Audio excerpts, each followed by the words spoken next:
तो 12th वालों क्या सोचा बोर्ड एग्जाम के बारे में। अरे बोर्ड एग्जाम तो छोड़ो, फिलहाल आपकी बोर्ड परीक्षा यानी कि प्री बोर्ड परीक्षा है ना, 17 जनवरी को आपका हिंदी का प्री बोर्ड परीक्षा का पेपर होने वाला है। आपने यही सोचा होगा कि क्या है, प्री बोर्ड है, इसके थोड़ी ना हमारी एग्जाम में फाइनल में मार्क्स जुड़ने वाले हैं, ऐसे ही दे आएंगे। क्या पढ़ना अच्छी तरीके से, बोर्ड में अच्छी तरीके से पढ़ेंगे, अच्छी कॉपी लिखेंगे, बढ़िया अच्छी तरीके से जो है स्टडी करेंगे, है ना, यही सोचा है ना। लेकिन यदि आपने अभी ये सोचा है तो यही स्ट्रेटजी मतलब सोच लो कि आप बोर्ड एग्जाम में अप्लाई करने वाले हो। और अगर आप अभी प्री बोर्ड को हल्के में लोगे तो बोर्ड एग्जाम में भी आप अच्छा स्कोर नहीं कर पाओगे, ना ही अच्छी परफॉर्मेंस से जो है एग्जाम में बैठ पाओगे, ना ही अच्छी तरीके से अपने एग्जाम दे पाओगे। क्योंकि प्री बोर्ड क्यों होता है, प्री बोर्ड इसलिए होता है, आप प्री बोर्ड को ना बोर्ड मान करके अगर प्री बोर्ड को दोगे तो आपकी बोर्ड परीक्षा भी एकदम अच्छी तरीके से आप कर पाओगे एंड बहुत अच्छा स्कोर परीक्षा में कर पाओगे। क्योंकि आप जो प्री बोर्ड में लिखोगे ना वही बोर्ड में आप करने वाले हो, वही परफॉर्मेंस आपकी वहां पे दिखेगी जो आप प्री बोर्ड में करोगे। इसलिए प्री बोर्ड को हल्के में मत लेना है, हर एक पेपर को बिल्कुल बोर्ड के पेपर की तरह मानना है कि हम बोर्ड एग्जाम दे रहे हैं एंड हर एक एग्जाम के एक एक क्वेश्चन को, एक एक मार्क्स को और अब अपना एक एक सेकेंड्स आपको बिल्कुल ध्यान से अच्छी तरीके से व्यतीत करना है और स्टडी में लगाना है। देखो 17 जनवरी को हमारा हिंदी का प्री बोर्ड एग्जाम का पेपर है, तो इस वीडियो में आज हम इस वीडियो में हिंदी के टॉप 400 एमसीक्यूज कंप्लीट करेंगे, जो कि आपकी पूरी हिंदी कवर करेंगे, यानी कि पूरी की पूरी किताब आपकी जो है कंप्लीट कर दी जाएगी इस वीडियो में, है ना। जिसमें आपकी काव्यखंड, गद्यखंड, व्याकरण, है ना, बेतान, भाग दो, अभिव्यक्ति और माध्यम, जिससे जैसे जैसे क्वेश्चन भाई बन रहे हैं सारे क्वेश्चन इस वीडियो में कवर हो जाएंगे। तो ध्यान से इस वीडियो को देख लेना। प्री बोर्ड और बोर्ड एग्जाम 2025 को ध्यान में रख करके मैंने वीडियो तैयार किया है, तो बिल्कुल पूरा वीडियो देखना, वीडियो थोड़ा लंबा है। तो चलिए चलते हैं अपनी स्क्रीन पर एंड एक एक क्वेश्चन को कंप्लीट करते हैं। तो प्रश्न नंबर 1 है हमारा, हालावाद के प्रवर्तक कौन है, मतलब प्रवर्तक कवि कौन है, जयशंकर प्रसाद, अज्ञेय, हरिवंश राय बच्चन या फिर महादेवी वर्मा। इसका आंसर आपका दिया गया है हरिवंश राय बच्चन, है ना। हरिवंश राय बच्चन जो है हालावाद के प्रवर्तक कवि माने जाते हैं। यहाँ आंसर याद रखिएगा। देखो एक एक क्वेश्चन को ध्यान रखना, क्योंकि एक एक मार्क्स ना आपका प्री बोर्ड एंड बोर्ड परीक्षा में बहुत ज्यादा मायने रखता है। कई बच्चे ना बोर्ड परीक्षा के लिए तो अच्छी तरीके से पढ़ाई कर रहे होंगे, बोर्ड को बहुत कुछ मानते हैं, लेकिन प्री बोर्ड को ना वो हल्के में ले रहे हैं यार, कि प्री बोर्ड क्या है, इसके थोड़ी ना हमारे नंबर जोड़ने क्या ऐसे निकल जाएगी। नहीं यार, अगर आप लोग प्री बोर्ड को सीरियसली नहीं लोगे ना तो मैं ये गारंटी दे सकता हूं कि आप उतनी अच्छी जो है अपने बोर्ड में परसेंटेज गेन नहीं कर पाएंगे जितनी आप चाहते हैं। तो प्री बोर्ड को बिल्कुल बोर्ड समझ करके देना एंड एक एक क्वेश्चन को, है ना, एक एक क्वेश्चन को पेपर में ऐसे लिखना जैसे आप बोर्ड में लिख रहे हो, ठीक है। देखो नेक्स्ट क्वेश्चन है, दिन जल्दी जल्दी ढलता है कविता बच्चन के किस काव्य संग्रह से ली गई है। ये बहुत ज्यादा इंपॉर्टेंट क्वेश्चन है, निशा निमंत्रण से ली गई है, इसको याद रखिएगा, है ना। ये इनका एक काव्य संग्रह है, किसका, हरिवंश राय बच्चन का काव्य संग्रह है और दिन जल्दी जल्दी ढलता है इनकी ही कविता है। नेक्स्ट क्वेश्चन हमारा, हरिवंश राय बच्चन साहब का जन्म कब हुआ था, सन 1905 में, 1907 में, 1909 में या फिर 1911 ईस्वी में, है ना। तो चलिए इसका आंसर देख लेते हैं, ये रहेगा आपका आंसर, इसका 1907 में इसका राइट आंसर आपको लगा देना है। नेक्स्ट क्वेश्चन हमारा आ जाता है, हरिवंश राय बच्चन का जन्म कहाँ हुआ था, तो फैजाबाद, इलाहाबाद, हैदराबाद या फिर मुरादाबाद। भाई सारे बाद हैं, तो आपको प्रयागराज यानी कि इलाहाबाद याद रखना है ना। तो देखो जैसा कि कुंभ चल रहा है इलाहाबाद में, है ना। नेक्स्ट क्वेश्चन आपका, आत्म परिचय कविता में कवि किसका भार लिए फिरता है, तो कार्यालय का, परिश्रम का, जगजीवन का या फिर असफलता का। तो कवि ने लिखा है ना कि जगजीवन का भार लिए फिरता हूँ, है ना, जगजीवन का भार लिए फिरता है। देखो एक एक क्वेश्चन को ना बहुत इंपॉर्टेंस देना, एक एक क्वेश्चन को एक एक नंबर से परसेंटेज इधर की उधर हो जाएगी भाई। नेक्स्ट है आपका, आत्म परिचय कविता में कवि जीवन में क्या लिए फिरता है, तो जीवन में प्यार लिए फिरता है ना। जग जीवन का भार लिए फिरता हूँ, है ना। इस तरीके से आपने पढ़ी है पूरी पंक्तियां, अगर आपने पढ़ी हैं, चैप्टर पढ़ रखा है, तो यार एक्स के ना क्वेश्चन इसी तरीके से बनने वाले हैं। आत्म परिचय कविता में कवि बच्चन किसका पान किया करते हैं, कहते हैं ना कि स्नेह सुरा का पान किया करता हूँ, तो स्नेह सुरा इसका राइट आंसर है, अश्रुओं का, जल का, ये नहीं भाई, स्नेह सुरा का, है ना, याद रखिएगा। चलिए नेक्स्ट क्वेश्चन को देखने से पहले मैं आपको बता दूं, यदि आपको बोर्ड एग्जाम की अच्छी तैयारी करनी है तो चैनल को सब्सक्राइब कर लो, क्योंकि इसी तरीके से मैं आपको बोर्ड एग्जाम की तैयारी करवाऊंगा। नेक्स्ट है आपका, आत्म परिचय कविता में कवि स्वयं को दुनिया का एक नया क्या मानता है, तो दीवाना मानता है, प्रेमी मानता है, परवाना मानता है या फिर रक्षक। तो कवि स्वयं को दुनिया का दीवाना मानता है, ये लास्ट कुछ लाइंस में कवि ने कहा है ना। नेक्स्ट क्वेश्चन हमारा आ जाता है यहाँ पे, आत्म परिचय कविता में कवि कैसा संसार लिए फिरता है, तो यथार्थ का, आशाओं का, स्वप्नों का या फिर सत्य का। तो कभी कहता है ना कि स्वप्नों का संसार लिए फिरता हूँ, आंसर आपका रहेगा स्वप्नों का संसार लिए फिरता हूँ। नेक्स्ट क्वेश्चन हमारा आ जाता है, हो ना जाए पथ में रात कहीं में, जल्दी जल्दी कौन चलता है, दिन जल्दी जल्दी ढलता है। तो पंथी है ना, जल्दी जल्दी कौन चलता है भाई, पंथी जल्दी जल्दी चलता है। ये आपका इसका राइट आंसर है पंथी, याद रखिएगा। नेक्स्ट क्वेश्चन देखो, बहुत ही डीपली क्वेश्चन आ रहे हैं क्योंकि एनसीईआरटी एंड बोर्ड ना, एमपी बोर्ड ना अब सीबीएसई पैटर्न की ओर जा रहा है एंड नए नए क्वेश्चन बना रहा है, डीप क्वेश्चन पूछ रहा है ना। तो क्वेश्चन ना बहुत अच्छी तरीके से याद रखना। किसका ध्यान करके चिड़िया के परों में चंचलता आ जाती है, तो बाज का, सांप का, कौवे का या फिर अपने बच्चों का, है ना। तो किसका, तो जो चिड़िया के परों में है वो चंचलता अपने बच्चों का ध्यान करके आ जाती है, मतलब और तेजी आ जाती है। एक तरीके से चिड़िया और तेज दौड़ने लगती है जब वो अपने बच्चों का ध्यान करती है। वो सोचती है हर बच्चे नीड़ों में झांक रहे होंगे, है ना, ये तो पढ़ाई है आपने। नेक्स्ट है आपका, कैमरे के सामने लाया जाता है, तो एक बीमार को, एक नेता को, एक अपाहिज को या फिर एक किसान को। तो इसका आंसर है एक अपाहिज को, कैमरे में बंद अपाहिज, ये आपने पाठ पढ़ा होगा। नेक्स्ट है आपका, किसकी चूड़ी मर गई, very very most important question है, बात की चूड़ी मर गई, याद रखिएगा, बात की चूड़ी मर गई। नेक्स्ट है, गुनाहों का देवता उपन्यास के लेखक हैं, तो धर्मवीर भारती, ज्ञानेंद्र कुमार, प्रेमचंद्र और धर्मवीर भारती। तो इसका राइट आंसर है यहाँ पे धर्मवीर भारती, इसका राइट आंसर यहाँ पे हो जाएगा, है ना। कौन, गुनाहों का देवता के लेखक कौन है भाई, एक उपन्यास है, एक उपन्यास विधा में गुनाहों का देवता लिखा गया है, और धर्मवीर भारती जो है इसके रचयिता हैं, याद रखिएगा, बहुत ज़्यादा इंपॉर्टेंट है। और उपन्यास सम्राट के नाम से किसे जाना जाता है भाई, इन्हीं ऑप्शंस में से आपको आंसर देना है, ये सारे ऑप्शन आपके सामने दिए गए हैं। उपन्यास सम्राट कौन है भाई, तो बता दो जल्दी से कमेंट बॉक्स में। नेक्स्ट है आपका, अंगार उगलना का अर्थ होता है, अंगार उगलने का अर्थ क्या होता है, आग लगाना, भयंकर गर्मी या फिर गाली देना या फिर कठोर वचन कहना। तो इसका आंसर आपका दिया गया है कठोर वचन कहना, इसका राइट आंसर आपका हो जाएगा। देखो कोई भी क्वेश्चन पढ़ रहे हो उसके पहले ऑप्शंस ध्यान से पढ़ा करें, सीधे आंसर की ओर नहीं भागना है, इसमें गलतियां हो सकती हैं, है ना, पहले ऑप्शन ध्यान से पढ़ा करें। नेक्स्ट है आपका, कविता के बहाने कविता में किनके साथ समानता या असमानता दिखाई गई है, तो बच्चे और फूल, बच्चे फूल और चिड़िया, फूल और चिड़िया, तो चिड़िया और बच्चे, तो बच्चे फूल और चिड़िया के बीच में समानता दिखाई है कविता के बहाने कविता में, है ना। इन तीनों के बीच क्या है, समानता और असमानताओं का वर्णन किया गया है। नेक्स्ट है आपका, रघुवीर सहाय की कविता कैमरे में बंद अपाहिज उनके किस काव्य संग्रह से ली गई भाई, है ना, तो सीढ़ियों पर धूप में, आत्महत्या के विरुद्ध, हंसो हंसो जल्दी हंसो, लोग भूल गए, तो लोग भूल गए से ये ली गई है, इसको याद रखिएगा, बिल्कुल से याद कर लेना। नेक्स्ट है आपका, कैमरे के सामने लाया जाता है, तो एक बीमार को, एक नेता को या एक अपाहिज को या फिर एक किसान को। तो भाई एक अपाहिज को आपने अभी पढ़ ही लिया। नेक्स्ट है आपका, पर्दे पर कीमत होती है, तो पर्दे पर किसकी कीमत होती है भाई, देखिए इनमें से पूछा गया कि पर्दे पर किसकी, धन की कीमत होती है, नहीं होती भाई, मन की भी नहीं होती, चरित्र की भी नहीं होती और कोई नहीं, तो यही इसका सही होगा। अब आपको कमेंट बॉक्स में बताना है कि पर्दे पर किसकी कीमत होती है भाई, तो जल्दी से बता दो, कमेंट में लिख दो भाई, ये बहुत ज़्यादा इंपॉर्टेंट है और बोर्ड में लगभग की आ ही रहा है 25 में, है ना। देखो नेक्स्ट है आपका, कैमरे में बंद अपाहिज कविता है, किसकी है भाई, रामवृक्ष बेनीपुरी की, रघुवीर सहाय की, यही इसका राइट आंसर है रघुवीर सहाय। देखो ये काफ़ी सारे 400 हमारे टोटल रहने वाले हैं, काफ़ी सारे हम कवर कर चुके हैं, पूरा वीडियो देखना है आपको, है ना, ताकि आप लोग बिल्कुल फ्री हो जाओ इससे, है ना। बच्चों की याद आने पर चिड़िया क्या करती है, तो भाई रुकती है, गाती है, पर तेजी से उड़ती है, पर इनमें से कोई नहीं, तो तेजी से उड़ती है भाई। बच्चों की याद आने पर चिड़िया के पंखों में चंचलता आ जाती है, परों में चंचलता आ जाती है, वह तेज तेज उड़ने लगती है ना। नेक्स्ट क्वेश्चन आपका दिया गया है, कवि आलोक धनवा किस दशक के कवि हैं, तो तीसरे चौथे दशक, चौथे पांचवें दशक, छठवें सातवें दशक या फिर सातवें आठवें दशक। इसका आंसर रहेगा आपका सातवें आठवें दशक के कवि हैं, है ना, आंसर याद रखिएगा। नेक्स्ट क्वेश्चन हमारा रहेगा, आलोक धनवा की पहली कविता कौन सी है, भागी हुई लड़कियां, जनता का आदमी या फिर बुरके की बिटियां या फिर इनमें से कोई नहीं, तो आंसर आपका रहेगा जनता का आदमी, ये है जनता का आदमी, इनका क्या है, पहली कविता है इनकी, है ना, याद रखिएगा।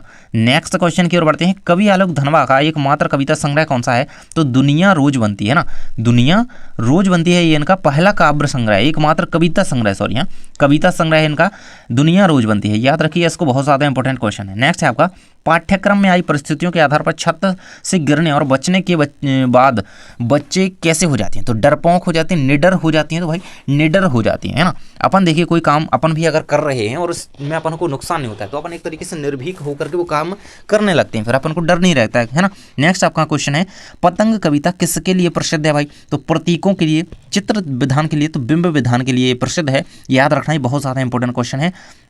एंड नया क्वेश्चन है ये बन सकता है, पतंग कविता जो है बिंब विधानों के लिए प्रसिद्ध है। बिंब यानी कि चित्र है ना, चित्रण ही किया गया है इस तरीके से।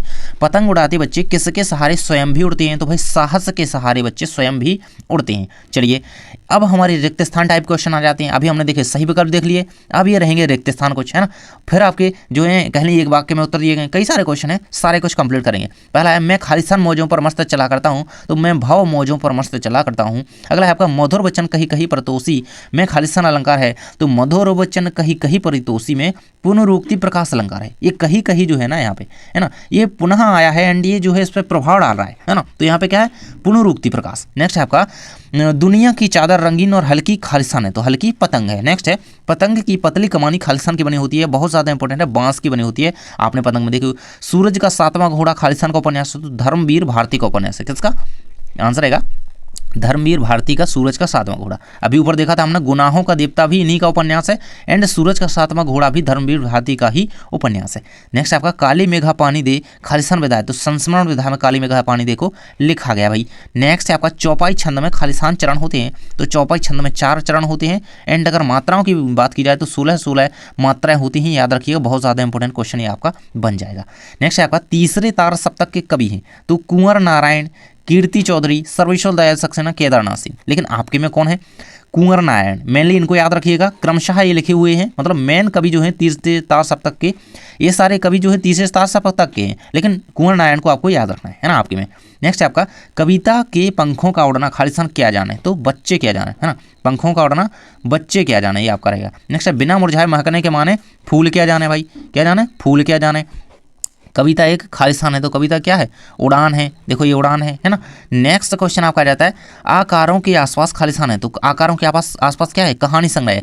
और कुंवर नारायण का जन्म खालिस्तान में हुआ था, तो उत्तर प्रदेश में 1927 में हुआ था, 19 सितंबर को। नेक्स्ट है आपका कुंवर नारायण को खालिस्तान जो है पुरस्कार सम्मानित किया गया है, तो ज्ञानपीठ पुरस्कार से इन्हें सम्मानित किया गया था, याद रखिएगा कौन सा पुरस्कार ज्ञान पीठ पुरस्कार है ना, ये रहेगा आपके सामने। नेक्स्ट कविता एक खिलौना है, किसके फूलों के बहाने, कविता एक खिलना जो है खिलना, सॉरी यहाँ मैंने खिलौना बोल दिया, कविता एक खिलना जो है फूलों के बहाने है, याद रखिएगा खिलना किसके बहाने है कविता फूलों के। आपको खालिस्तान होकर कैसा लगता है, तो आपको अपाहिज होकर के कैसा लगता है ये यहाँ पे पूछा गया था, अपाहिज जिसका आंसर आप याद रखिएगा है ना। नेक्स्ट आपका पर्दे पर दिखाई जाएगी अपाहिज की खालिस्तान की बड़ी तस्वीर, तो रोते हुए चेहरे की बड़ी तस्वीर, इसको याद रखना, ये यहाँ पे आंसर आपको भर देना है। नेक्स्ट है सोचिए बताइए आपको खालिस्तान होकर कैसा लगता है, तो अपाहिज होकर के कैसा लगता है, एक ही क्वेश्चन है लेकिन थोड़ा घुमा करके यहाँ पे पूछा गया है। नेक्स्ट है आपका तीसरे तार सप्तक के कवि खालिस्तान है, ये हम पढ़ ही चुके हैं, कुंवर नारायण। छंद शास्त्र में पाद का अर्थ छंद का खालिस्तान होता है, तो चतुर्थ भाग, छंद का जो चौथा भाग होता है वो पाद कहलाता है ना, तो इसको याद रखिएगा। नेक्स्ट है आपका एक छंद में खालिस्तान से अधिक चरण हो सकते हैं, तो 4 से अधिक चरण हो सकते हैं ना, 6 चरण भी होते हैं है ना। नेक्स्ट है आपका खालिस्तान वर्णों का एक गण होता है, तो 8 वर्णों का एक गण हो, 3 वर्णों का 8 गण, अगर गणों की संख्या सॉरी यहाँ गणों की संख्या 8 होती है, 3 वर्णों का एक गण होता है, ये तो सही है 3 वर्णों का है ना, ये सही है ना। गणों की संख्या पूछी जाए तो वो 8 है ना, मगण यगण तगण लगन ये आपने पढ़े होंगे। नेक्स्ट है आपका छंद में लघु को लघु और दीर्घ को खालिस्तान कहते हैं, तो छंद में लघु को लघु और दीर्घ यानी कि बड्डे को क्या कहते हैं गुरु कहते हैं है ना, लघु गुरु हम पढ़ते हैं ना, ये लघु कहते हैं हम, इसे हम गुरु कहते हैं ना, इस तरीके से मात्राएं जब गिनते हैं। नेक्स्ट है सोठा में खालिस्तान मात्राएं होती हैं, सोठा में 24 मात्राएं होती हैं, याद रखना। नेक्स्ट है आपका देखिए सोठा छंद जो है दोहा का विपरीत छंद होता है, इसको भी याद रखिएगा है ना, सोठा जो है विपरीत छंद होता है दोहा का है ना। नेक्स्ट आपका जिस छंद के चारों चरणों में समान मात्राएं हो उसे खालिस्तान कहते हैं, तो उसे सममात्रक छंद, समान समान समान मात्राएं सममात्रक। नेक्स्ट है 22 से 26 मात्रा में गाया जाने वाला छंद खालिस्तान है, तो सवैया छंद जो है 22 से 26 मात्राओं में गाया जाता है ना, मतलब 26 के लगभग इसमें मात्राएं होती हैं है ना। नेक्स्ट है आपका शब्द के अर्थ का बोध कराने वाली क्रिया व्यापार खालिस्तान कहलाती है, तो शब्द शक्ति बहुत ज़्यादा इंपॉर्टेंट है ना, इसको याद रख लेना, इसकी परिभाषा याद रखना शब्द शक्ति की, शब्द का अर्थ कराने वाली जो शक्ति होती है उसे हम शब्द शक्ति कहते हैं। शब्द और अर्थ का साक्षात संबंध खालिस्तान कहलाता है, देखो इस तरीके से भी इसका परिभाषा लिख सकते हैं है ना, शब्द और अर्थ का साक्षात संबंध शब्द शक्ति कहलाता है। अगला है जिस शब्द शक्ति से प्रत्यक्ष अर्थ का बोध ना होकर के अन्य अर्थ का बोध हो उसे खालिस्तान कहते हैं, तो उसे व्यंजना शब्द शक्ति कहते हैं ना। नेक्स्ट है आपका श्रृंगार शांत करुण रस में विशेष रूप से खालिस्तान पाया जाता है, तो माधुर्य गुण पाया जाता है। श्रृंगार, इस श्रृंगार लिखा हुआ है, थोड़ा मिस्टेक है लेकिन हाँ है ना। नेक्स्ट है आपका, हे प्रभु आनंद दाता ज्ञान हमको दीजिए में खालिस्तान है तो कौन सा है, प्रसाद गुण है इसमें भाई, है ना। नेक्स्ट है आपका, रौद्र और वीर रसों में खालिस्तान पाया जाता है तो ओज गुण है ना, एक तरीके से मोटिवेशन इसमें होता है ना, क्या है, मोटिवेशन होता है। रौद्र और वीर रसों में क्या है, ओज गुण होता है ना। इसको याद रखना, ये बहुत ज़्यादा इंपॉर्टेंट है। हे प्रभु आनंद दाता ज्ञान हमको दीजिए, शीघ्र सारे दुर्गुणों को दूर हमसे कीजिए, इसमें प्रसाद गुण होता है, याद रखना है ना। चलिए नेक्स्ट क्वेश्चन आपका है, सवैये में खालिस्तान वर्ण होती है, अभी हमने पढ़ चुके हैं ना, 22 से लेकर के 26 वर्ण होते हैं सवैये में। नेक्स्ट है आपका, कवित्त छंद के प्रत्येक चरण में कितने वर्ण होते हैं, 31 वर्ण होते हैं, याद रखना, ये बहुत ज़्यादा इंपॉर्टेंट है। आपके में सवैया और कवित्त तो है ही दो, इससे 2 नंबर का एक परिभाषा उदाहरण सहित आनी है। नेक्स्ट है आपका, रुबाई उर्दू फारसी की एक खालिस्तान कहलाती है तो छंद रचना कहलाती है। रुबाई छंद पढ़ा होगा आपने, रुबाइयाँ छंद है ना, वो छंद रचना है। नेक्स्ट है आपका, खालिस्तान छंद का उदाहरण कवित्त सवैया है ना, वर्णिक छंद का, है ना। आपने पढ़ा होगा मात्रिक और वर्णिक 2 प्रकार के छंद होते हैं। एक मात्रिक होता है जिसमें मात्राओं की गणना होती है ना, मात्र उसका नाम ही मात्रिक है ना। एक होता है वर्णिक छंद, है ना, वर्णिक छंद, इसमें क्या होती है, इसमें वर्णों की गणना होती है। तो वर्णों की गणना जिसमें होती है वो कौन सी है, कवित्त और सवैया होती है ना। और दोहा चौपाई हो गई, इसमें क्या, मात्राओं की मात्रिक छंद होती हैं। तो वर्णिक छंद का उदाहरण कौन सी है, कवैया और सवित्त है, कवित्त और सवैया, सॉरी। हाँ, नेक्स्ट है आपका, माधुर्य गुण में कोमलता और खालिस्तान की प्रधानता। माधुर्य में क्या होगा भाई, मधुरता होगी, है ना, माधुर्य में मधुरता होगी, मिठास होगी। नेक्स्ट है आपका, शब्द गुण को खालिस्तान भी, तो शब्द गुण को काव्य गुण भी कहते हैं, है ना, इसको याद रखना। चलिए नेक्स्ट है आपका, वर्णों की गणना वाला छंद। वर्णों की गणना वाला, यही बात होगी ना यहाँ पे, यही बात मैंने अभी यहाँ पे बताई। वर्णों की गणना कहाँ पे, वर्णिक छंद में करी जाती है।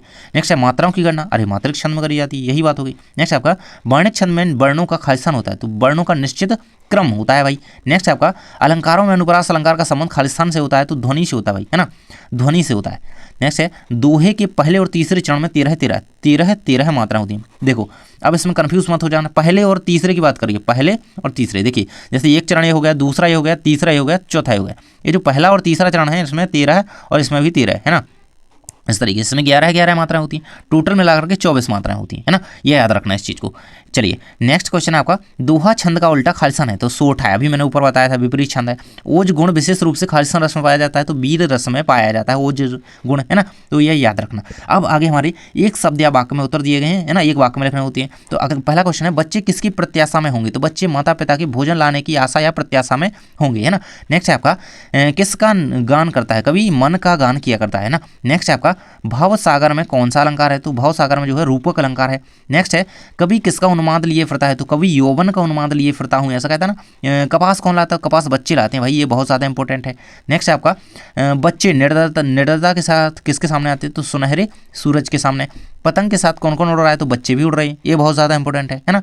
नेक्स्ट क्वेश्चन हमारा आ जाता है, कविता का खिलना कौन नहीं जानता, फूल नहीं जानता, खिलना कौन नहीं जानता, फूल। कविता का उड़ना कौन नहीं जानता, भाई चिड़िया उड़ती है तो वो उड़ना कविता नहीं जानती है ना। और कविता क्या नहीं जानती, फूल नहीं जानती, खिलना नहीं जानती। नेक्स्ट है आपका, बात बाहर निकालने के बजाय कैसी हो गई, तो बात पेचीदा होती चली गई। भाई इस चीज़ को याद रखना, बहुत ज़्यादा इंपॉर्टेंट क्वेश्चन है, पेचीदा होती चली गई, टेढ़ी फंस गई। नेक्स्ट है आपका, पर्दे पर किसकी कीमत, भाई यही है मैंने पूछा था, पर्दे पर वक्त या फिर कहें समय की कीमत होती है, वक्त की कीमत होती है।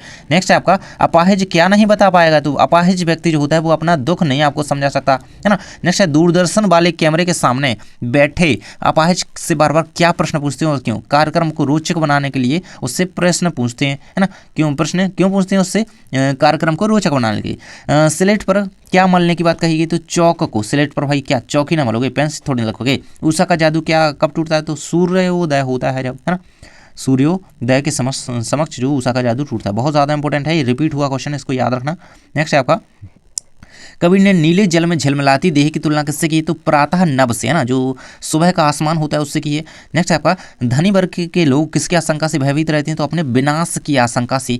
सुबह की तुलना किससे करेगी, तो नीले शंख से, भाई याद रखना इस चीज़ को।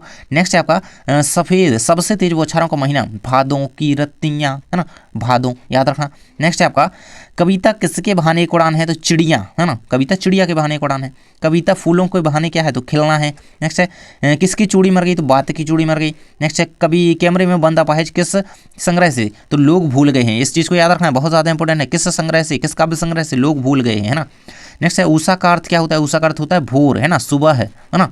नेक्स्ट है आपका, कैमरे के सामने किसको लाया जाता है, तो अपाहिज को लाया जाता है। शंख का रंग कैसा होता है, नीला होता है। बिना मुरझाए महकने के माने फूल नहीं जानते भाई, है ना। नेक्स्ट है आपका, दुनिया की सबसे हल्की और रंगीन चीज़ क्या है, पतंग है भाई, सभी को पता है। नेक्स्ट है, बच्चे किसकी प्रत्याशा में होंगे, बच्चे माता पिता के दाना लाने की प्रत्याशा में होंगे। नेक्स्ट है आपका, कविता के बहाने किस काव्य संग्रह से उत्तेजित किया गया, इन दोनों से, कहाँ से, कविता के बहाने जो है इन दोनों काव्य संग्रह से प्रस्तुत किया गया। नेक्स्ट है पतंग कविता किस काव्य संग्रह से ली गई, तो दुनिया रोज बनती है से ली गई कविता। पतंग कविता जो है दुनिया रोज बनती है काव्य संग्रह से ली गई है। नेक्स्ट है आपका दिन जल्दी जल्दी ढलता है किस काव्य संग्रह से लिया गया, तो निसार निमंत्रण से, है ना। देखो ये तीनों क्वेश्चन है बिल्कुल से आप देख रहे होंगे किस काव्य संग्रह से, काव्य संग्रह है ना, तो बिल्कुल से एक क्वेश्चन ऐसा आने वाला है बोर्ड में, है ना, याद रखना।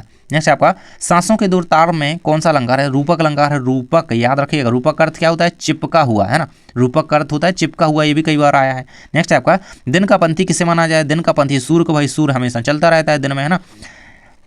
नेक्स्ट है आपका बात सीधी थी पर किस काव्य संग्रह से, कोई दूसरा नहीं, ये काव्य संग्रह का नाम है कोई दूसरा नहीं। बच्चे प्रत्याशा में कहाँ से, भाई तो नीड़ों से, बहुत इंपॉर्टेंट है, नीड़ों से झांक रहे, है ना। बच्चे प्रत्याशा में खालिस्तान से झांक रहे होंगे तो नीड़ों से झांक रहे होंगे। सीधी बात किसके चक्कर में ठेड़ी फंस गई, तो भाषा के चक्कर में। उषा कविता के रचयिता कौन है, शमशेर बहादुर, भाई इनको याद रखना, शमशेर बहादुर सिंह, है ना। और वीडियो को प्लीज लाइक कर दो अगर अभी तक लाइक आपने नहीं करा है तो। नेक्स्ट है आपका उषा का जादू कब, भाई सूर्योदय के समय। कपास कौन बच्चे लाते हैं। नेक्स्ट है आपका कवि ने नीले जल में झलमलाती देह की तुलना प्रातःकालीन सूर्य की किरणों से करी है। पर्दे पर वक्त की कीमत होती है। नीड का निर्माण फिर किसकी रचना है, तो नीड का निर्माण जो है हरिवंश राय बच्चन की रचना है। सीढ़ियों पर धूप लोग भूल गए कि रचनाकार कौन है ना, ये अलग अलग दो रचना है ना। यहाँ पे सीढ़ियों की धूप, यहाँ पे एक कॉमा होना चाहिए, सीढ़ियों की धूप और लोग भूल गए, है ना, ये रघुवीर सहाय की रचना है। नेक्स्ट आपका दोआब निबंध संग्रह किसकी है, वो शमशेर बहादुर, जिनकी रचना एक ऊषा भी है आपकी में, है ना, ऊषा। नेक्स्ट है भक्तन कहाँ की रहने वाली थी, तो झूसी की, है ना। भक्तन का वास्तविक नाम क्या था, ये जल्दी से कमेंट बॉक्स में बता दो। भक्तन का वास्तविक नाम क्या था, झूसी में रहने वाली थी झूसी की। बाजार कब जाना चाहिए, जब मन खाली ना हो, है ना, ये जब भी बाजार जाए। ऊंचे बाजार का निमंत्रण कैसा होता है, मूक होता है, ये बहुत बार ऑब्जेक्टिव में आया हुआ है, बहुत इंपॉर्टेंट क्वेश्चन है ये, है ना, दोनों। नेक्स्ट है आपका चूरन बेचने वाले का नाम क्या था, भगत जी। सिक्के खोटे सिक्कों की टकसाल किसे कहा गया है, तो भक्तन को कहा गया है। प्रेमचंद्र के उत्तराधिकारी लेखक कौन है, तो जैनेन्द्र कुमार, है ना। दोनों ही बड़े उपन्यासकार हैं अच्छे, है ना। उपन्यास सम्राट कौन है, हमारे प्रेमचंद्र जी हैं, और प्रेमचंद्र के उत्तराधिकारी लेखक कौन है, जैनेन्द्र कुमार। मन खाली होने का अर्थ क्या है, तो आवश्यकता का ज्ञान ना होना। बाजार दर्शन के लेखक कौन है, हमारे बाजार दर्शन के हैं जो जैनेन्द्र कुमार हैं, वो बाजार दर्शन के लेखक हैं, याद रखना इस चीज़ को, है ना, पता ही होगा आपको। नेक्स्ट है आपका मन खाली होने का अर्थ क्या होता है, तो आवश्यकता का ज्ञान ना होना। सेवक धर्म में भक्तन किससे स्पर्धा करती है, तो हनुमान जी से स्पर्धा करती है, या फिर कहें कि एक तरीके से वो कंपेयर करती है ना। किशोरों की टोली का क्या नाम था, तो इंद्र सेना या फिर मेढक मंडली, भाई याद रखना इस चीज़ को, किशोरों की टोली या क्या कहलाई भाई, मेढक मंडली। भक्तन का वास्तविक नाम क्या था, तो लक्ष्मण था, है ना। नेक्स्ट है परचेजिंग पावर का अर्थ क्या है, तो क्रय शक्ति, बहुत इंपॉर्टेंट है। नेक्स्ट आपका रहेगा यहाँ पे ऋषि मुनियों से किसे सबसे ऊंचा स्थान दिया, ऋषि मुनियों ने दान को सबसे बड़ा चीज माना है। शेर के बच्चे का असल नाम क्या था, तो चांद सिंह, भाई चांद सिंह, शेर का बच्चा। नेक्स्ट आपका चुंबक का जादू किस पर काम करता है, तो लोहे पर, भाई चुंबक लोहे पर चिपकेगा, है ना, इंसान पर थोड़ी ना। अतीत के चलचित्र किसकी रचना है, तो महादेवी वर्मा की रचना है अतीत के चलचित्र, है ना। रेखा चित्र की प्रमुख कविता मानी जाती हैं, प्रमुख रेखा चित्रकार हैं हिंदी साहित्य में। नेक्स्ट आपका गुनाहों का देवता, साथ ही ये क्या है, साथ ही छायावाद की कवित्री है प्रमुख, है ना। गुनाहों का देवता, अंधा युग, नदी प्यासी थी, ये किसकी रचना है, ये धर्मवीर भारती की हैं, जैसा कि हम ऊपर पढ़ चुके थे, है ना। नेक्स्ट है लुट्टन के कितने पुत्र थे, भाई तो लुट्टन के 2 बेटे थे। नेक्स्ट है आपका उत्तेजना के मूल कारण को क्या विभाव कहते हैं। 10वां रस कौन सा है, तो वात्सल रस के कितने अंग होते हैं, 4 विभाव, अनुवाद, संचारी भाव, स्थायी भाव। नेक्स्ट है आपका शब्द गुण कितने प्रकार के होते हैं, 3 प्रकार के। शब्द गुण शब्द शक्ति दोनों 3 ही प्रकार के होते हैं, याद रखना। नेक्स्ट है बाजार दर्शन के लेखक जैनेन्द्र कुमार। चौपाई छंद में 4 चरण होते हैं, 16 मात्राएं होती हैं। नेक्स्ट है यशोधर बाबू के आदर्श कौन थे, तो भाई किसनदा, सभी को पता है ना, किसनदा का पूरा नाम कृष्णानंद पांडे है ना, यही किसनदा जो इनके आदर्श थे। नेक्स्ट है आपका सिल्वर वेडिंग कहानी का नायक कौन है, तो यशोधर बाबू, ये हमारे, है ना। नेक्स्ट हमारा भूषण ने अपने पिता को क्या दिया, तो ड्रेसिंग गाउन, बहुत ज़्यादा इंपॉर्टेंट, ड्रेसिंग गाउन। नेक्स्ट है आनंद यादव का पूरा नाम आनंद रतन यादव, भाई, है ना। नेक्स्ट है आपका जूझ कहानी का हिंदी अनुवाद किसने किया, तो केशव प्रथमवीर ने, भाई ये बहुत ज़्यादा इंपॉर्टेंट क्वेश्चन है ना। और जूझ कहानी किन्होंने लिखी है, आनंद यादव ने लिखी है ना। नेक्स्ट है आपका आनंद यादव के घर कोल्हू कब, तो दीपावली के बाद चालू हो जाता था। अतीत के दबे पाँव का अर्थ क्या है, तो प्राचीन काल के अवशेष। अतीत के दबे पाँव मतलब अतीत पुरानी चीजें। ऑफिस से लौटते समय यशोधर बाबू किस मंदिर, तो बिटला मंदिर जाया करते थे। आनंद यादव की माँ धूप में क्या था, थी कंडे, यानी कि उपले, है ना, गोबर के बनाए जाते हैं, उपले या फिर कंडे। सारा दिन दादा बाजार में किसके पास गुजरता था, तो सारा दिन जो है बाजार में रखमा बाई के पास गुजरता था। नेक्स्ट है आपका आनंद के कक्षा अध्यापक कौन थे, तो आनंद यादव जो थे उनके कक्षा अध्यापक मंत्री मास्टर, याद रखिएगा। नेक्स्ट है मोहनजोदड़ो की खोज कब और किसने करी, तो सन 1922 में राखल दास बैनर्जी ने करी। नेक्स्ट है आनंद यादव और उसकी माँ किसके पास, तो दत्ताजी राव के पास गए थे, है ना, क्या के लिए, एडमिशन के सिलसिले में। सिंधु सभ्यता का सबसे बड़ा नगर कौन सा आता है, मोहनजोदड़ो, यानी कि मोहनजोदड़ो। नेक्स्ट है आपका यशोधर बाबू अपने बटुए में हमेशा कितने रुपए रखते थे, तो 100 से 150 रुपए रखते थे। अब एक क्वेश्चन मैं आपसे करता हूँ जो उसका आंसर मैं आपको आगे बताऊंगा, लेकिन हाँ इसका आंसर जल्दी से बताओ, मोहनजोदड़ो की खोज किसने करी थी, है ना। मोहनजोदड़ो जो स्थान है ना सभ्यता का, उसकी खोज किसने भाई करी थी, है ना, बता दूं। नेक्स्ट है आपका ये किसनदा ने यशोधर बाबू को कितने रुपए उधार दिए, तो 50 रुपए। नेक्स्ट है घर की खुदाई में दाढ़ी वाली मूर्ति का नाम क्या था, तो याजक नरेश, है ना। ये सिंधु सभ्यता से रिलेटेड बातें हैं। नेक्स्ट है सिंधु घाटी सभ्यता के लोगों को किस धातु का ज्ञान नहीं था, तो लोहे का ज्ञान नहीं था। यशोधर बाबू के 4 बच्चे थे भाई, है ना। नेक्स्ट क्वेश्चन है आपका यशोधर बाबू का कौन सा बेटा स्कॉलरशिप लेकर के अमेरिका चला गया, तो भाई तीसरे नंबर का जो बेटा था उनका वो स्कॉलरशिप लेकर अमेरिका चला गया। नेक्स्ट है आपका मंत्री मास्टर लेखक को क्या कहकर, तो आनंद को क्या, आनंद लेखक का नाम था, उसे वह प्यार से लेखक को उनके शिक्षक जो थे वो आनंदा कह के बुलाते थे। नेक्स्ट आपका आनंद यादव के पिता का नाम क्या है, तो रत्नप्पा, है ना। तभी इनका पूरा नाम क्या पड़ता है, आनंद रतन यादव, है ना। नेक्स्ट आपका यशोधर बाबू ने मैट्रिक की परीक्षा किस स्कूल से, रैमजे स्कूल अल्मोड़ा। देखो मैं जल्दी बता रहा हूँ, इस चीज़ का मतलब ये नहीं है कि आप लोगों को याद नहीं होगा भाई, ध्यान से सुनते जाओ यार, चीज़ें बैठती हैं दिमाग में, सुनना ना बहुत बड़ी चीज़ होता है ना, सुनते जाओ बस, है ना। तो यशोधर बाबू ने अपनी मैट्रिक परीक्षा जो है रैमजे स्कूल अल्मोड़ा से करी थी। किसनदा की शादी किससे हुई, तो किसी से भी नहीं हुई थी भाई, वो तो शादी नहीं हुई उनकी, है ना। चंद्रदत्त तिवारी यशोधर के कौन लगते थे, तो भांजे लगते थे। सिल्वर वेडिंग का अर्थ क्या है, शादी की 25वीं वर्षगांठ, है ना। जब वो 25वीं सालगिरह होती है शादी की तो उसे सिल्वर वेडिंग कह सकते हैं। नेक्स्ट है जूझ का अर्थ क्या होता है, संघर्ष, जूझ यानी कि संघर्ष, यार समझ सकते हो। नेक्स्ट आपका मोहनजोदड़ो में कितने कुएं थे, तो 700 कुएं थे, कितने, 700। नेक्स्ट है आपका मोहनजोदड़ो नगर कितने वर्ष पुराना, 5000 वर्ष पुराना। यशोधर बाबू के 4 बच्चे थे भाई। नेक्स्ट क्वेश्चन हमारा आ जाता है विप्लव का वीर किसे कहा गया, तो बादल को कहा गया। जल सदैव किसमें से छलकता है, तो खिले हुए कमल से छलकता है जल, है ना। नेक्स्ट है आपका लोग पेट की आग बुझाने के लिए किन किन तक को, तो पुत्र और पुत्री तक को वेद देते हैं। नेक्स्ट है तुलसीदास स्वयं को क्या कहलवाना पसंद, तो राम का गुलाम कहलवाना पसंद करते हैं। अगला है रावण ने किसके समक्ष हनुमान और अन्य वानर आदि की वीरता का वर्णन किया है, तो कुंभकर्ण के समक्ष, है ना। नेक्स्ट है आपका कवि ने दरिद्रता की तुलना किससे की है, तो रावण से की है। नेक्स्ट है निर्मल जल से नहलाने के बाद माँ बच्चे पर क्या करती है, तो उनके बालों को कंघी करती है। नेक्स्ट है आपका रक्षाबंधन की सुबह आसमान कैसा है, तो हल्के हल्के बादल और बिजली चमकती है, मतलब रक्षाबंधन का टाइम ऐसा ही रहता है। छोटा मेरा खेत बगलों के पंख में कवि ने किस खेत की बात करी है, तो कागज रूपी खेत की, है ना, कागज रूपी खेत की। नेक्स्ट है आपका कवि ने अपने खेत में कौन सा बीज उगाया, तो शब्द रूपी, है ना। मतलब एक तरफ खेत है, कवि लिख रहा है, उसे कागज को खेत मान रहा है और उस पर जो लिख रहा है उसको बीज मान रहा है ना। ऐसी कविता लिख देते हैं कवि यार, है ना, शब्द रूपी बीज लिख रहा है। नेक्स्ट आपका रघुवीर सहायक गये द्वारा संपादित किस सप्तक के कवि हैं, तो दूसरे तार सप्तक के कवि, है ना, दूसरे।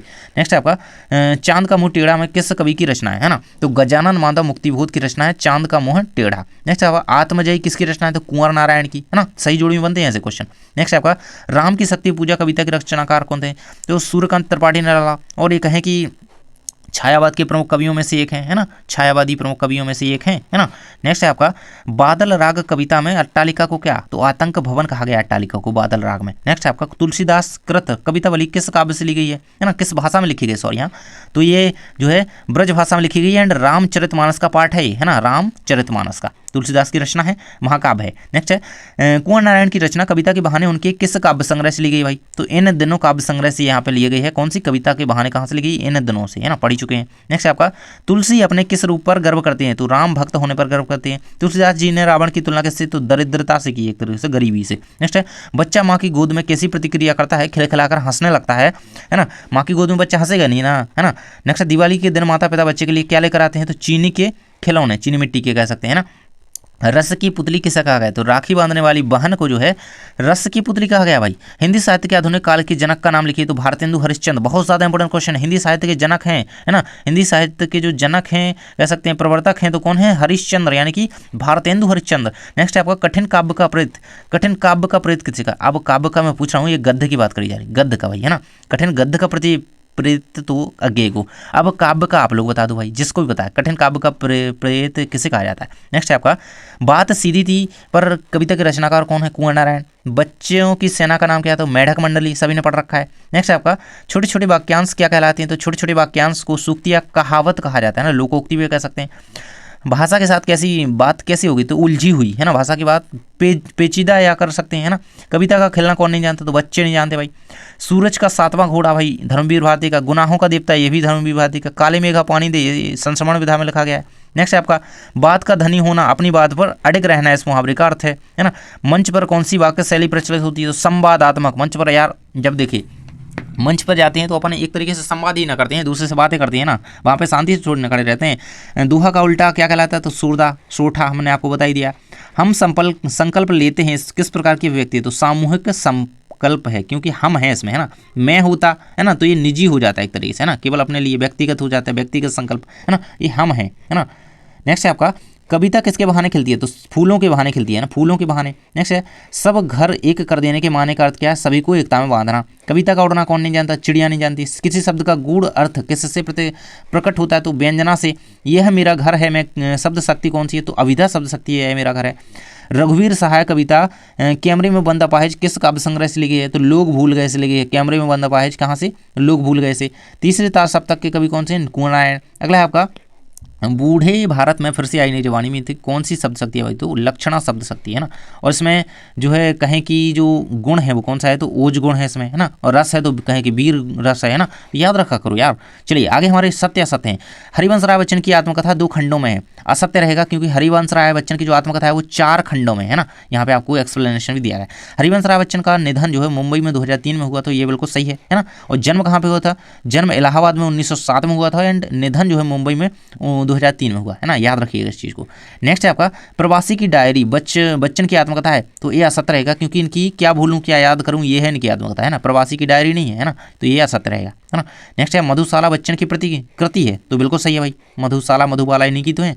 नेक्स्ट है आपका ये रहेगा भाई, ये बच्चे प्रत्याशा में नीड़ों से झांक रहे, बिल्कुल सही है, माता पिता की प्रत्याशा में है ना। बच्चे कभी बच्चन मंत्री का वेश लिए फिरते हैं, ये असत्य है ना। नेक्स्ट है शरद ऋतु पुलों को पार करती हुई आई, तो ये बिल्कुल सही है। बच्चे जन्म से ही अपने साथ कपास लेकर आते हैं, बिल्कुल सही है ना। बच्चे दिशाओं को ढपली की तरह बजाते हैं, तो बिल्कुल ये क्या है भाई, गलत है। नेक्स्ट है कविता एक खिलना किसके बहाने है, तो बच्चों के बहाने, तो ये असत रहेगा क्योंकि खिलना भाई खिलना किसके बहाने, फूल के बहाने है ना।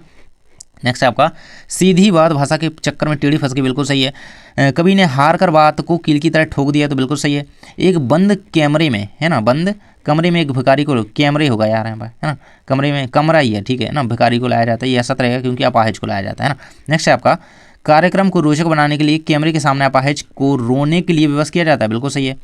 रघुवीर सहाय दूसरे सप्तक के कवि हैं, बिल्कुल सही है क्योंकि तीसरे के कौन है, कुंवर नारायण, दूसरे के कौन है, रघुवीर सहाय, बिल्कुल सही है। नेक्स्ट है आपका कैमरे के सामने अपाहिज बैठे अपाहिज के साथ साथ दर्शकों को भी रुलाने की कोशिश करता है, बिल्कुल सही है।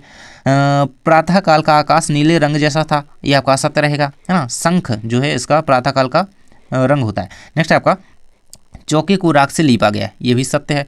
सूर्योदय होने पर उषा का जादू टूटता है, सही है भाई। नेक्स्ट है आपका अस्थिर सुख पर सदैव दुख की छाया रहती है, सत्य है। शैशव का सुकुमार शरीर रोग शोक में भी हंसता रहता है, सत्य रहेगा। नेक्स्ट आपका दिया गया दुख रूपी रावण धनिकों को दबोचता है, सत्य है। पेट भरने के लिए लोग ऊंचे नीचे और नैतिक अनैतिक काम तक करने से नहीं हिचकते, बिल्कुल सही है। लक्ष्मण जी के लिए संजीवनी बूटी लाने के लिए अंगद गए थे, यार ये तो असत्य रहेगा है ना, असत्य है कि उसको सभी को पता है, आसमां को छू कर देखा। नेक्स्ट है तुलसीदास की लोकनायक कवि कहा जाता है, तुलसीदास को लोकनायक कवि कहा जाता है, बिल्कुल सही है। दिवाली पर गुड़ के खिलौने खरीदे जाते हैं, ये आपका असत रहेगा, गुड़ के नहीं भाई, चीनी मिट्टी के कह सकते हैं, मिट्टी के कह सकते हैं ना। बालक चांद के लिए ललचा रहा था, बिल्कुल सही भाई है ना, मैया मैं तो चंद खिलौना ले आऊँ। नेक्स्ट है आपका कविता सृजन के लिए शब्द रूपी बीज को कल्पना की खाद की आवश्यकता होती है, तो बिल्कुल सही है ना, ये भाई कविता है, वो कवि लिख रहा है पेज पर है ना, खेत बना करके। बगलों के पंख में के लिए कविता में नभ में पतंगें छाई हुई हैं, तो यह सत्य रहेगा। नेक्स्ट है आपका आसमान में उड़ते बगलों की पंक्ति कवि की आंखें चुराई लिए जा रही हैं, सही है।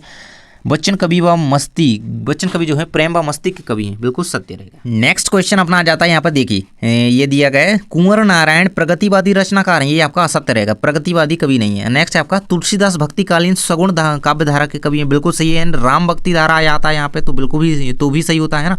रामचरितमानस की रचना ब्रज भाषा में की गई, तो ये आपका असत्य रहेगा क्योंकि अवधि भाषा में की गई, कहाँ पे, अवध में है ना, अवधि भाषा में क्या की गई है, रामचरितमानस की रचना करी गई है ना।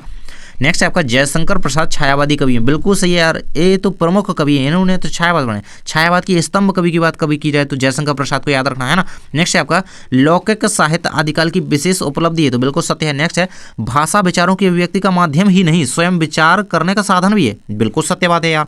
नेक्स्ट है आपका मातृक छंदों में 2 गण होती हैं, तो ये आपका असत्य रहेगा। नेक्स्ट है लड़कियों की टोली को मेढक मंडली, असत्य रहेगा क्योंकि लड़कों की टोली को यार मेढक मंडली कहा गया है ना, याद रखना।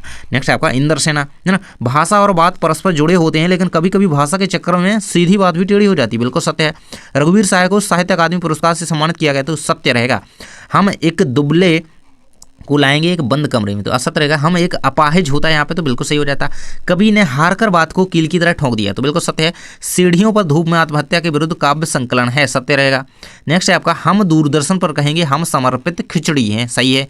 इस कविता को शारीरिक चुनौती झेलते लोगों के प्रति संवेदनशील नजरिया अपनाने के लिए प्रेरित किया गया है, सत्य रहेगा, है ना। ये कैमरे में बंद अपाहिज को, है ना, ये उसी का है। नेक्स्ट क्वेश्चन हमारा यहाँ पे देखिए, ये हमारे भाई गद्य खंड के कुछ इंपोर्टेंट क्वेश्चन आ जाते हैं, कुछ तो हम ऊपर कर चुके हैं लेकिन कुछ और दिए गए, तो चलिए इनको भी देख लेते हैं ना। बस कुछ ही क्वेश्चन रह गए हैं, तो बने रहेगा वीडियो में एंड पूरे कंप्लीट करके जाना। भक्तिन पाठ किस विधा में लिखा गया है, तो ये संसरणात्मक रेखा चित्र एंड ये किसकी, महादेवी वर्मा की रचना है ना। मैंने कहा ना कि रेखा चित्रकार में प्रमुख कह लो महादेवी वर्मा प्रमुख रेखा चित्र है हिंदी साहित्य की, है ना। जिठौत शब्द का अर्थ क्या होता है, सगा भाई, जेठ का पुत्र, चाचा का लड़का या फिर मामा का लड़का, है ना। तो जेठ का पुत्र होता है जो, उसे जिठौत कहते हैं ना। नेक्स्ट आपका भक्तिन का भाई वास्तविक नाम क्या था, तो लक्ष्मण, ऊपर देख ही चुके हैं। भक्तिन गले में क्या पहनती थी, तो भाई कंठी माला पहनती थी, हाँ कंठी माला पहनती थी भाई, है ना, याद रखिएगा। और भक्तिन कहाँ की रहने वाली थी, झूसी की। महादेवी वर्मा का जन्म कब हुआ था, तो 1907 में। ओ भाई 1907 में यार, 1907 में हरिवंश राय बच्चन जी का जन्म हुआ था ना। नेक्स्ट आपका यामा का संग्रह है, तो किसका है भाई, महादेवी वर्मा का, है ना। मीराबाई का नहीं है, इनका नहीं है, इनका नहीं है, है ना। और इस चीज़ को याद रखना कि ये सुमित्रानंद पंत हो गए, महादेवी वर्मा हो गई, जयशंकर प्रसाद हो गई, ये क्या है, ये छायावाद के प्रमुख कवि है ना। एंड नेक्स्ट है आपका बाजार दर्शन पाठ के लेखक कौन है, तो धर्मवीर भारती, जैनेंद्र कुमार, भाई सभी को पता है जैनेंद्र कुमार। नेक्स्ट आपका परख उपन्यास के लेखक कौन है, तो जैनेंद्र कुमार, है ना। जैनेंद्र कुमार एक प्रमुख उपन्यासकार एंड निबंधकार हैं। बाजार दर्शन पाठ किस विधा में, तो निबंध विधा में लिखा गया है जैनेंद्र कुमार ने। नेक्स्ट है परचेजिंग पावर का अर्थ क्या होता है, तो खरीदी की शक्ति, है ना, क्रय शक्ति भी कह सकते हैं। भक्तिन का कद खालिस्तान था, तो छोटा था भक्तिन का कद। नेक्स्ट है भक्तिन पाठ की लेखिका खालिस्तान है, तो भक्तिन पाठ की लेखिका कौन है, महादेवी वर्मा है। नेक्स्ट है आपका जीवन के अंतिम परिच्छेद में खालिस्तान अधिक है, तो दुख अधिक है यार, है ना, अंतिम परिच्छेद में, है ना। लास्ट है आपका रानियां अच्छी दिखने के प्रयास में बहुत अधिक नरम हो गई हैं। नेक्स्ट है आपका भ्रम, मेरे भ्रम की एकांत साधना खालिस्तान ही रही, तो भक्तिन ही रही है एकांत साधना, है ना। नेक्स्ट है भाई कुछ रिक्त स्थान आ जाती हैं। भक्तिन का कद कैसा था, छोटा था। भक्तिन पाठ की लेखिका महादेवी वर्मा है ना। देखो याद करते चलोगे साथ में, तो बोर्ड में भी काम आना है ये सब, है ना। मतलब बोर्ड की तो तैयारी कर रहे हैं यार। जीवन के अंतिम परिच्छेद में दुख बहुत है यार, है ना, सुख या दुख, है ना, ऑप्शन टाइप भी आ सकते हैं। महिलाएं अच्छी दिखने के लिए देखने के प्रयास में नरम होती रही हैं, होती चली गई, है ना, इस तरीके से। नेक्स्ट है आपका मेरे भ्रम की एकांत साधना कौन है, भक्तिन है। मेरे पास वहाँ जाकर रहने के लिए खालिस्तान नहीं है, तो क्या नहीं है, रुपया नहीं है, है ना। नेक्स्ट है आपका भक्तिन में और मेरे बीच में खालिस्तान का संबंध है, तो स्वामी सेवक का संबंध है, तो बिल्कुल सही। नेक्स्ट है त्याग पत्र उपन्यास के लेखक कौन है, तो जैनेंद्र कुमार है। परिणत शब्द का अर्थ क्या होता है, तो विकसित होता है ना, अविकसित नहीं होता है, विकसित होता है ना। नेक्स्ट है आपका बाजार में एक खालिस्तान है, तो बाजार में खेल नहीं है भाई, बाजार में खेल दिखाने वाले तो होते हैं, लेकिन बाजार में क्या होता है, बाजार में क्या होता है भाई, बाजार में जादू होता है ना, जादू टोना है। नेक्स्ट है एक वाक्य में हमारे उत्तर आ जाते हैं। पहला क्वेश्चन है रक्त के पके हुए गाढ़े रंग को क्या कहा जाता है, तो मेहंदी का रंग। भक्तिन का वास्तविक नाम लक्ष्मण, लक्ष्मण, है ना। नेक्स्ट आपका लेखिका महादेवी वर्मा की भ्रम की साधना कौन रही है, तो भाई भक्तिन रही है। महादेवी वर्मा की एक प्रसिद्ध रचना का नाम लिखिए, तो यामा हो गई, है ना। इनकी कई सारी रचनाएं, अतीत के चलचित्र हो गए, ये तो उनकी नहीं है, शायद कंफ्यूज में, कोई दिक्कत नहीं। भक्तिन और लेखिका महादेवी वर्मा के बीच कैसा संबंध है, सेवक स्वामी का। जेठ का पुत्र क्या कहलाता है, तो जठौत कहलाता है भाई, अभी पढ़ा हमने। बाजार दर्शन किस विधा में लिखा गया, तो भाई ये निबंध है, रेखा चित्र नहीं है। नेक्स्ट आपका खेल कहानी के लेखक कौन है, तो जैनेंद्र कुमार है ना। खेल कहानी भी इनकी है। और बाजार दर्शन किस विधा में, निबंध में, है ना। यहाँ पे टाइपिंग मिस्टेक हो गई। रेखा चित्र में कौन सा है आपका, जो भक्तिन पाठ है वो रेखा चित्र है ना। जैनेंद्र कुमार का जन्म 1905 में भाई। चूरन बेचने वाले का काम कौन करता था, तो भगत जी करते थे। परचेजिंग पावर से क्या अर्थ है भाई, तो शक्ति की क्रय की जो मतलब क्रय शक्ति होती है वो परचेजिंग पावर, क्रय मतलब खरीदना, परचेजिंग मतलब खरीदना, और क्रय शक्ति वही होगी यार, है ना। बाजार दर्शन पाठ के लेखक जैनेंद्र कुमार है भाई, है ना। असत्य सत्य आ जाते हैं। भक्तिन सेविका थी, सत्य है। भक्तिन का कद लंबा था, असत्य है। महादेवी वर्मा छायावादी कवित्र हैं, बिल्कुल सही भाई। अतीत के चलचित्र महादेवी की रचना, बिल्कुल सही है यार, कंफ्यूज नहीं था, बिल्कुल सही बोल रहा था, मुझे लग रहा था थोड़ा, है ना। महादेवी वर्मा संसरणात्मक रेखा चित्र है किसका, भक्तिन, भक्तिन जो है महादेवी वर्मा का संचरणात्मक, बिल्कुल सही है। भक्तिन का जीवन संघर्षशील रहा है, बिल्कुल सही है। बाजार दर्शन पाठ की रचनाकार महादेवी वर्मा है, नहीं यार, क्योंकि जैनेन्द्र कुमार आंसर होना चाहिए, असत्य रहेगा। नेक्स्ट है आपका खरीदने की शक्ति को ही लेखक ने परचेजिंग पावर कहा है, सत्य रहेगा। त्यागपत्र मनोवैज्ञानिक उपन्यास है, सत्य भाई, है ना। नेक्स्ट हमारे भाई बितान भाग 2 से, है ना, बितान भाग 2 के कुछ क्वेश्चंस आ जाते हैं। सिल्वर बेडिंग के लेखक कौन है, तो मनोहर श्याम जोशी हैं। कौन है, मनोहर श्याम जोशी, इनको याद रखिएगा। नेक्स्ट क्वेश्चन आपका यशोधर बाबू अपना आभूषण मानते थे, तो अपने बालों को मानते थे। नेक्स्ट यशोधर बाबू मूलतः रहने वाले थे, तो भाई कुमाऊं के, कहाँ के, कुमाऊं के। यशोधर बाबू सर्वप्रथम किस पद पर, तो क्लर्क के पद पर नियुक्त हुए थे। नेक्स्ट आपका यशोधर बाबू का पूरा नाम क्या था, तो वाई.डी. पंत था, याद रखिएगा, बहुत ज़्यादा इंपॉर्टेंट है। नेक्स्ट यशोधर बाबू किस तरह के जीवन के पक्ष, परंपरावादी, है ना, परंपरावादी जीवन के। यशोधर बाबू के विवाह की वर्षगांठ थी, तो 25वीं वर्षगांठ थी। नेक्स्ट आपका है ना सिल्वर बेडिंग, तभी तो कहा गया। यशोधर बाबू अपनी पत्नी और बच्चों से क्या चाहते थे, परंपराओं का पालन करना चाहते थे, क्योंकि परंपरावादी आदमी थे भाई, है ना। मराठी भाषा में लिखी जूझ कहानी का हिंदी अनुवाद किसने किया है, श्याम मनोहर जोशी ने, ओम थानवी ने, है ना। जूझ की बात की जा रही है भाई, तो केशव प्रथमवीर ने, ये पूछा गया कई बार ना। नेक्स्ट है आपका आनंद यादव के मराठी अध्यापक भाई कौन थे, तो वो थे ना व सौंदलगेकर, है ना, इनको याद रखना। कहानी का शीर्षक जूझ का अर्थ क्या है, तो संघर्ष। जूझ का अर्थ ही क्या होता है, शीर्षक का संघर्ष होता है। जूझ रचना किस भाषा में लिखी गई, तो मराठी में, फिर हिंदी अनुवाद केशव प्रथमवीर ने कर दिया। पढ़ो भाई, है ना। जूझ कहानी का लेखक पढ़ना क्यों चाहता है, तो विद्वान बनने के लिए भाई पढ़ना चाहते हैं, है ना, आनंद यादव। नेक्स्ट क्वेश्चन आपका आ जाता है जूझ कहानी में लेखक की किस प्रवृत्ति का उद्घाटन हुआ है ना, तो पढ़ने की प्रवृत्ति का, है ना। आगे रिक्त स्थान है भाई। अब ये लास्ट पोर्शन है, मतलब कितने पेज तक हम कंप्लीट कर चुके हैं हमारे, देखो 44 पेजेस, बस 49 तक है, बस 2-4 पेज और, है ना, और पूरी कंप्लीट है ना। तो प्लीज़ वीडियो को लाइक कर दो, क्योंकि बोलते बोलते ना प्यास लग गई मुझे। अब बाद में देखेंगे। सिल्वर बेडिंग के कथानायक को अपना आदर्श मानते थे भाई, किससे मानते थे, वो किसंदा को मानते थे ना, कृष्णानंद पांडे। मनोहर श्याम जोशी को का जन्म खालिस्तान में हुआ, तो 9 अगस्त सन 1933 को राजस्थान के अजमेर में। नेक्स्ट है आपका किसंदा ने यशोधर बाबू को खालिस्तान रुपये उधार दिए, तो 50 रुपये उधार दिए थे। नेक्स्ट है सिल्वर बेडिंग में भूषण ने अपने पिता को उपहार में ड्रेसिंग गाउन दिया था, है ना। सिल्वर ड्रेसिंग गाउन है, 19 स्वेटर नहीं है यार। सिल्वर बेडिंग कहानी में मुख्य पात्र पंत की शादी के खालिस्तान का वर्णन है, तो 25वीं वर्षगांठ का, सभी को पता है। यशोधर बाबू दफ्तर से लौटते हुए इस बिरला मंदिर जाते थे यार, है ना। यशोधर बाबू मूल रूप से कहाँ के रहने वाले थे, कुमाऊं के रहने वाले थे। नेक्स्ट है आपका नवजीवन साप्ताहिक हिंदुस्तान पत्रिका के संपादक जोशी जी का निधन कब हुआ, तो सन 2006 में। यशोधर बाबू का तीसरा बेटा स्कॉलरशिप लेकर के भाई अमेरिका छुट गया। नेक्स्ट है लेखक आनंद यादव की माँ धूप में खालिस्तान, तो भाई कंडे यानी कि उपले थाप रही थी। आनंद यादव का पूरा नाम आनंद रतन यादव था। जूझ कहानी लहराते जूझते किसान मजदूरों की खालिस्तान है, तो झांकी है ना, संघर्ष की झांकी है। जूझ कहानी में लेखक ने अपने घर की नहर से शहर से शुरू की, है ना। जूझ खालिस्तान विधा के अंतर्गत आती है, तो कहानी विधा के अंतर्गत आती है। अगर हम मंत्री मास्टर क्या पढ़ाते थे भाई, तो गणित पढ़ाते थे। नेक्स्ट है शर्त के अनुसार पाठशाला जाने से पहले आनंद को खेत में खालिस्तान बजे, तो 11 बजे तक भाई तो काम करना पड़ेगा, फिर जाओ स्कूल जाना है तो। नेक्स्ट है एक शब्द वाक्य में उत्तर कुछ आ जाते हैं। अब लास्ट पोर्शन है भाई, इसके बाद कुछ नहीं है ना, बस 2 पेज और रह गए। किसंदा का वास्तविक नाम कृष्णानंद पांडे। यशोधर बाबू ने मैट्रिक की परीक्षा रैमजे स्कूल अल्मोड़ा से करी थी पास, है ना। अपनी पत्नी और बच्चों से क्या सम्मान चाहते थे, परंपराओं का जो है वो कहें कि उनका पालन करें, है ना, वो चाहते थे। और नेक्स्ट आपका यहाँ पे आ जाता है कृष्णा जी यशोधर से क्या कहकर बुलाते थे, है ना। कृष्णा जी जो किसंदा थे, यशोदा को पंत जी कह के बुलाते थे। जूझ उपन्यास के हिंदी अनुवादक का नाम केशव प्रथमवीर भाई। नेक्स्ट है आनंद यादव का मन किस बात के लिए तड़पता था भाई, पढ़ाई के लिए, है ना।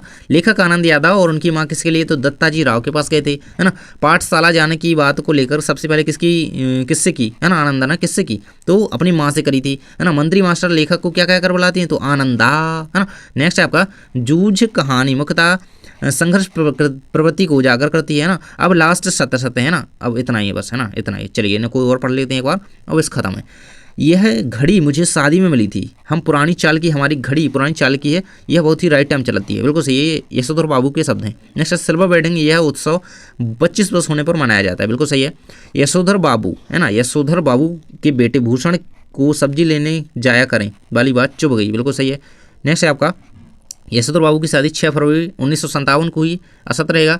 नेक्स्ट है आपका यशोधर बाबू की पत्नी अक्सर बच्चों का ही साथ देती हैं, बिल्कुल सत्य है। यशोधर बाबू नील मार्केट के वैकेशनरी आइसक्रीम पर स्टोर पर आया करते थे, नहीं यार वो मंदिर जाया करते थे। नेक्स्ट है आपका श्री मनोहर श्याम जोशी को साहित्य अकादमी पुरस्कार से सम्मानित किया गया, सत्य रहेगा। यशोधर बाबू जीवन में मौज मस्ती के पक्ष थे, असत्य रहेगा। यशोधर बाबू ने पजामा कुर्ते पर ऊनी ड्रेस कोट गाउन पहना था, असत्य रहेगा। नेक्स्ट आपका क्वेश्चन आ जाता है यहाँ पर मनोहर श्याम जोशी ने हम लोग काकजी कहन मिल गए मणिक मुंगेरी लाल के हसीन सपने हम राही जमीन आसमान जैसे धारावाहिक लिखे, बिल्कुल सत्य है ना। मतलब मनोहर श्याम जोशी की रचनाएं दी गई सारी की सारी, है ना। नेक्स्ट है आपका जूझ कहानी नवनाथ उपन्यास का अंश है, तो ये आपका असत रहेगा। मंत्री मास्टर जो थे प्रायः छड़ी का प्रयोग नहीं करते थे, असत रहेगा। वो यार छड़ी लेकर रखते थे, गणित पढ़ाते थे। मंत्री मास्टर कविता बहुत अच्छे ढंग से पढ़ाते थे, सत्य है। नेक्स्ट है लेखक आनंद यादव ने पढ़ाई के लिए सबसे पहले अपनी माँ से बातचीत की, सत्य है। लेखक आनंद यादव के पिता का नाम रत्नप्पा था, है ना। हाँ बिल्कुल सही है। तो इस तरीके से हम सारे के सारे एमसीक्यूज कंप्लीट कर चुके हैं। लगभग 400 से ज़्यादा एमसीक्यूज ये सारे थे। एंड आपको अगर वीडियो से कुछ हेल्प हुई तो प्लीज़ लाइक करें एंड शेयर कर देना अपने दोस्त के साथ, एंड चैनल पर जुड़ जाना ताकि आपके हर एक पेपर की तैयारी में करवा सकूँ। थैंक्स फॉर वॉचिंग, मिलते हैं नेक्स्ट वीडियो में।